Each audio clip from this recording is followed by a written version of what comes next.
Thanks for coming back to my channel. As you see, I got my little YouTube room studio thing back. I finally actually hung up my curtains this morning, as you saw in the beginning of this video. Before, I just had this one behind me on like a tension rod from our basement shower from before we remodeled down there, and so it's good to finally have them actually up. They look a lot nicer. So just a little update like about this week, I guess, and I haven't really done a vlog type video in the past couple weeks, so I just thought I'd catch everyone up on kind of like what's new and exciting with us and with Wynn.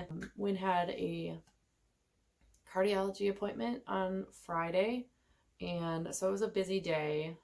This one was set up a little differently. Like this time they started with like getting his vitals, like his blood pressure and his sats and his weight and height.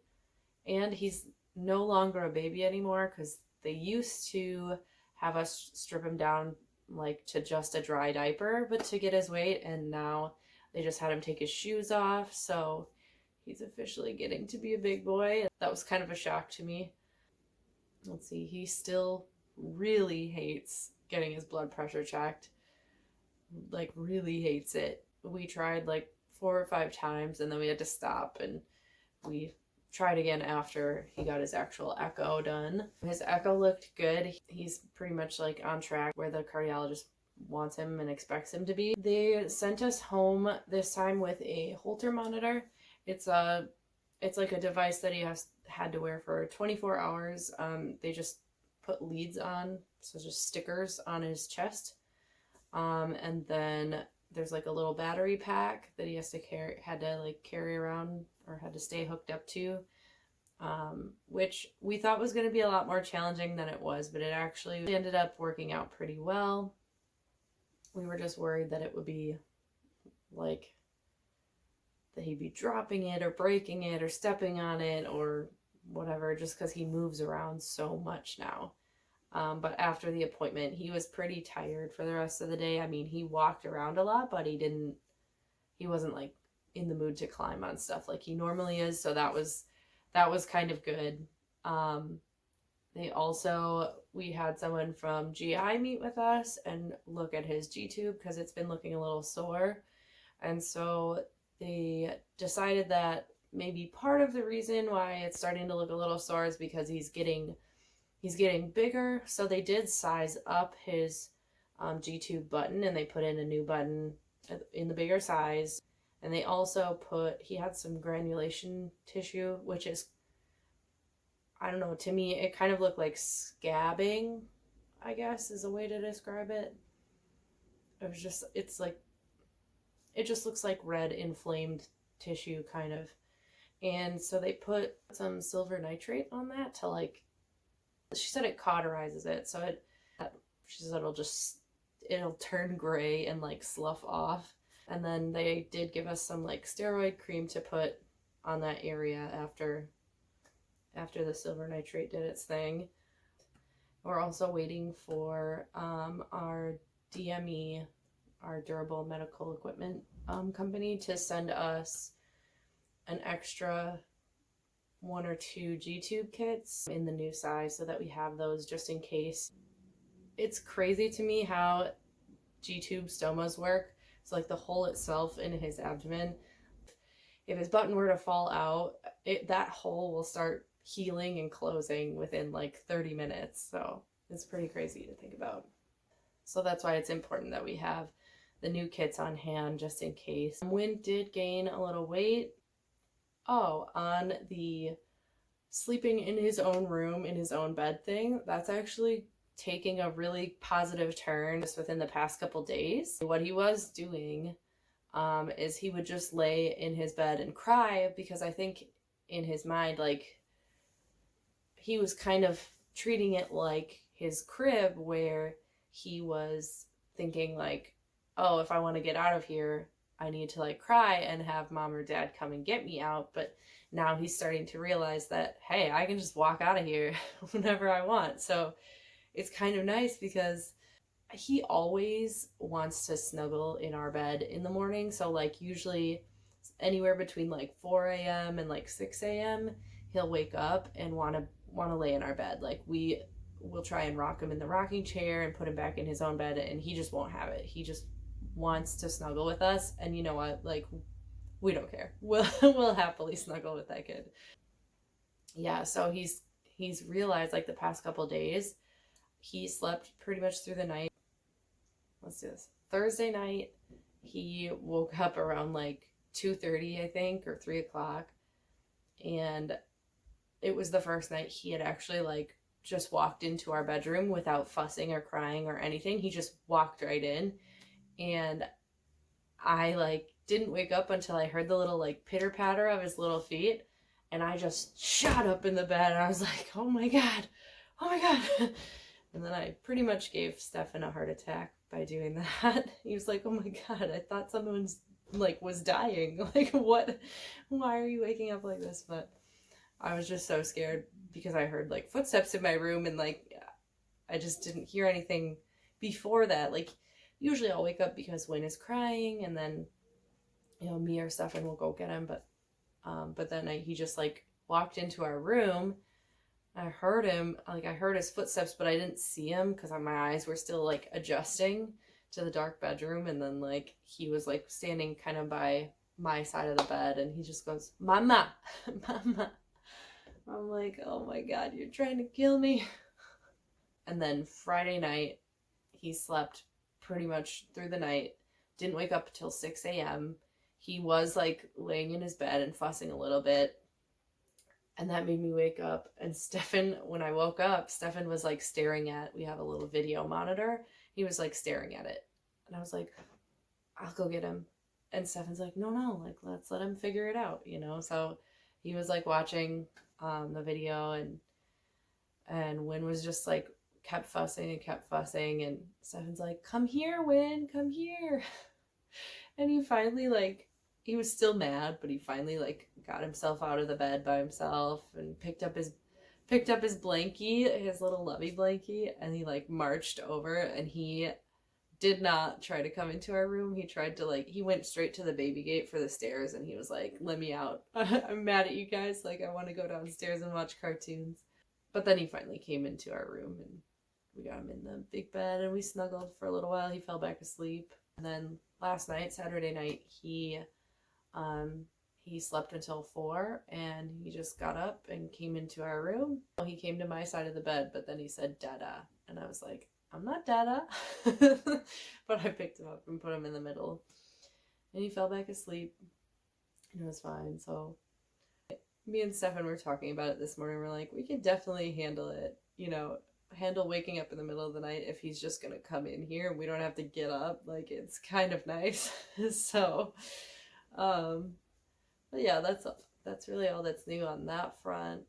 Wynn is learning new stuff. He's really picking up on like, his favorite thing is the Wheels on the Bus song, and he's like learning all the movements, and oh my god, he loves doing it. He also learned the cutest thing ever. He learned how to kiss on the cheek.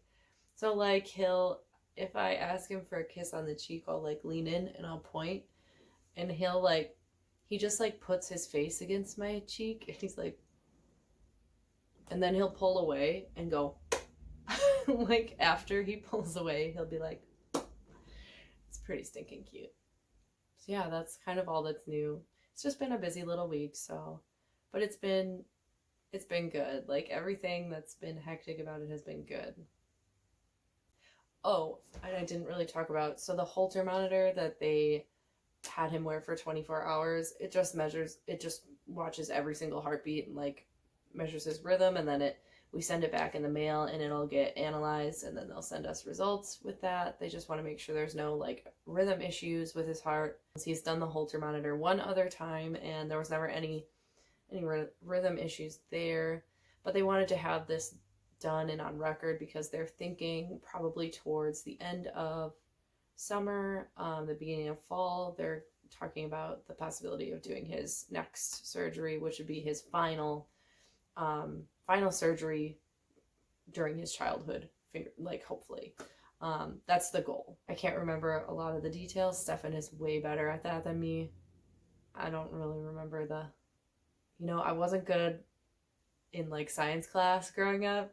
I wasn't good at biology, and I'm still not that good at it. So I try my best to keep up when surgeons and stuff are talking to us about Winsheart, but I don't always have the easiest time. It kind of like, it just goes straight over my head. Like, it all kind of sounds like Greek to me, and it's just, I try to understand and I try to pay attention to like illustrations and like a 3D heart basically, and they can like take it apart and show you exactly where they're talking about, but it's still, I'm just like, do what you gotta do. I'm like, I trust you, I wish I knew more about it, but I'm glad you do.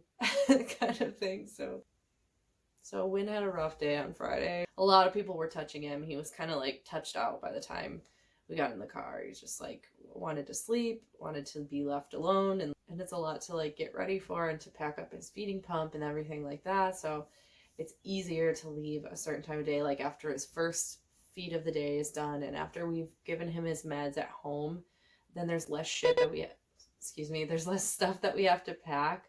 And so it's just easier to like get in the car and go by 10 a.m., get to the hospital at 11, and it's just easier to do that way. So, but unfortunately it messes up his nap. I mean, whenever we schedule those appointments, there's always the hope that he will be tired because it's his normal nap time and he'll fall asleep while they're doing the echo, but that has never happened.